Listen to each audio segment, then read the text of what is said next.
Grady. I'm sitting here with Lou Weiss and two people that we're very excited to talk to here at Manufacturing Talk Radio at the NJMEP event for Manufacturing Day. We're talking with Filomena Lepore and Rosanna Fox from, do I have it right, LTF Law? That's right. And you are a boutique immigration law firm. That's correct. That's right. Explain to me, Filomena, what a boutique immigration law firm is. Well, we characterize ourselves as boutique because we really focus primarily on immigration.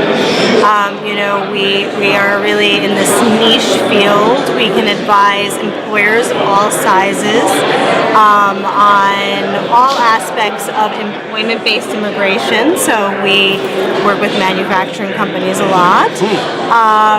And we also can advise individuals. So, by boutique, we kind of have a full-service immigration option for our clients. Okay. Have you been at all, and this is an obvious question, have you been at all involved in what's been going on down on the border? So we work in partnership with some pro bono organizations who have been very involved in it. We have not gone down to the border ourselves. So Filomena and I are partners of law firms. We have two other lawyers that work with us. One of our off-counsels actually just spent some time in Arizona at the border helping out. We have not had a chance to connect with her just yet. She came back Sunday night. But the interesting thing is that what's been going on at the border really has a direct impact on what's going on here away from the border. There's a lot of uncertainty, a lot of panic in many ways, not only from the folks who think they may be directly impacted because of their visa status, but also employers, like a lot of manufacturing companies, because unfortunately they're really more susceptible to the increased government raids that have been occurring at work sites. And so we have been getting a lot of this sort of nervous energy and questions. And it's very difficult to address those questions nowadays because we just, we have to live day by day and kind of see what policy comes down and what changes we see literally on a daily basis. Yes. So, in regards to your law practice and manufacturing, tell us how The intersection. Yeah, right. So the most direct way that we can help an employer like a manufacturer is if they want to hire someone who's from another country and they have questions about how to keep that person work authorized, how to onboard them in a completely legal fashion, so make sure they have the right visa and they continue to remain work authorized. They may really love someone and want to sponsor them for a green card. That's a longer term investment. And so we really can, provide that individualized, employee by employee service that comes up. For larger companies, we can help design compliance programs. A big growing area of our practice is Form I-9 compliance and worksite rates. Form I-9. Yeah, so that sounds I know that's just such a sexy, conversation. But Form I-9 it's a form obligation that all employers, manufacturers, everyone, they have to maintain this form for all employees. Regardless of status. Yeah, regardless of whether they're American but the immigration agencies enforce compliance. And so one of the main ways that immigration can investigate visa fraud and non-compliance is through looking at the Form I-9 and looking for errors in the form and looking for errors in how you document whether someone is work authorized. The I-9 requires all employers to verify an employee's identity and work authorization. So if you're not maintaining it properly, the government can fine you and they could even initiate a raid. So we actually a raid. Oh yeah. This is like serious, like helicopters and weapons. I thought only Paul Manafort had a raid. So we help employers, particularly manufacturers, by going in proactively and looking at their forms, making sure they look great, so that in the event of an enforcement action or a raid, they're fine. And the main issue that we tend to see, I would just add to that, is that there are substantive violations that could occur in the course of this I-9 form maintenance, where clearly, you're employing someone who's not work authorized. But the majority of violations that we see in our practice are technical violations. You don't fill in this field, you didn't date here. And unfortunately, those result in really significant fines for employers, and they're aggregated so that you get fined per violation. And so this is really relevant for our clients, because obviously they want to try to keep their operating costs down, and this could be a significant burden on them. So we come in early on, do sample audits, make sure everything's clean. We provide guidance on how to do corrections on a greater scale, hopefully eliminating that risk for them. And blue-collar industries just tend to get more attention from the government on this particular issue, so it's just something to be aware of. Did I understand you correctly that you have to have these forms filled out even if you have American citizens? Every single employee. If you ever got a job, you had to go it. fill out this paper. You had to present your passport, if you remember, your driver's license and social security card, right? You remember doing that?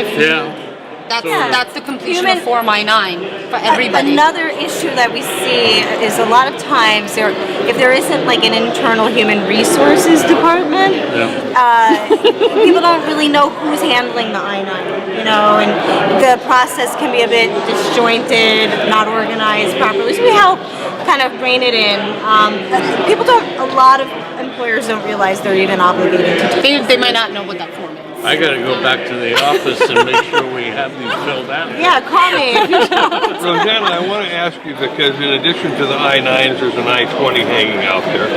I had a very dear friend come over from France who went through high school here and then college here. So he had a student visa. And then as he approached his senior year, in order to stay here, he had to get a job with an employer before his visa expired or his I-20 expired. Otherwise, he had to leave the country. Now, this is a very bright individual that America has invested 8 years of education into that we'll now have to compete with because he has gone back to France. He wanted to stay here, but couldn't. Is there a fix anywhere in the system that says we're trying to correct this? Because that's not quite right. Well, how much time do we have? That's my line. I usually say that. The answer is, I don't know. There's no quick fix in the law. The law has not changed, frankly. There's been some policy changes, which we see, from the way the administration kind of changes and raises standards on certain visa types. Right. I think that given if your friend or this individual was a French national, they were probably in a much better position, and they would be today too. They would have more visa options because being a French national would open up visa opportunities that are related to treaties between France and the United States, which are still intact, and so that would create some opportunities. Under President Obama, there was an initiative to create this new rule for entrepreneurs. So young, capable candidates who wanted to make an investment and really apply their expertise or their unique idea and develop a business in the U.S., they would be eligible for this entrepreneur visa. Right. Unfortunately, our current administration did away with that and never really took hold, and so that's not available anymore. Yeah, I mean, the long and short of it is, under the current system, nothing has changed. In order to remain here, you have to have an offer of employment, right? You need to be sponsored either by an employer or by a family member.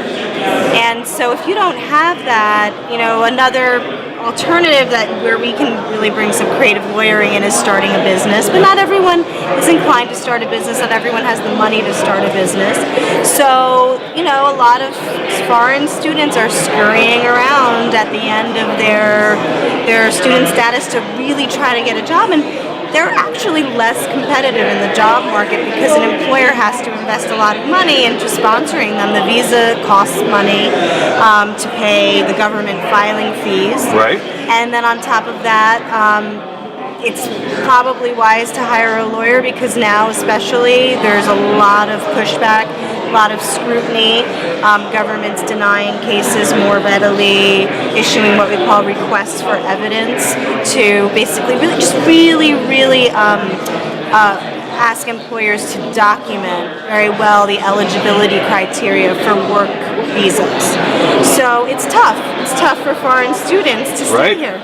So that's a very typical situation that happened to your friend. And the kind of business that they would or could or might start, does it have to be directly related to what they graduated No, in? actually, not for these like the specific type of investor visa that Rosanna was talking about. Yeah. Interesting. Yeah. Interesting. Yeah. So where do our audience get in touch with you when they have these problems? So give us your URL. That's a very good question. So our website is www.ltf-law.com, and our email address is info@ltf-law.com. And we'll be happy to answer any questions. We're happy to offer free consultations as well. And we would highly recommend our manufacturers who did not know about the Form I-9 compliance. that maybe you better make that phone call soon. Yes. Good idea. Right. Good idea. Thank you very much. Thank Appreciate you. being Thank you here. so much for having us. No Really, problem. really We appreciate love Thank you so it. much. Thank you. Thank you Thank so you. much for Thank being here. you. We enjoyed Thank you. great information, and we'll make sure that we get people to our website and get over to your website to get a hold of it. Thank you very much. Thanks for for your joining time. us. Thank you.